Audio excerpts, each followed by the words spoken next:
Okay, today we're going to do a demonstration of the Laguna bandsaw, just cutting a thin sliver. So first of all we need the extraction on. So we'll start that.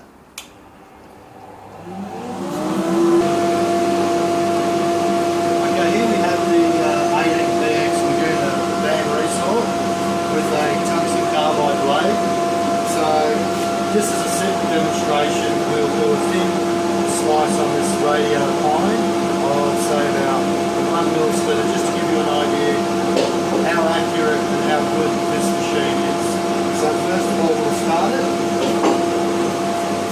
Strain bars up in position, bandsaw strain. Turn the power on. Start the bandsaw. Adjust it over to the thin sliver. So my eye, that's about 1 mil. Okay. So with minimum amount of pressure, just slowly push through.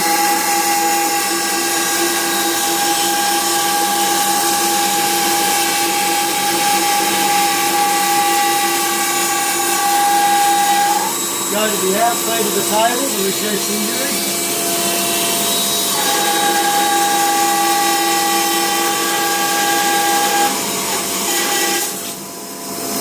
So you can see a nice thin sliver of pine, quite a good finish. So that can be used for laminated. You can bend that to go around a radius or a flat spot. So that's just a quick demonstration of the Laguna BX 18. I'm working the, so thumbs up if you like my presentation.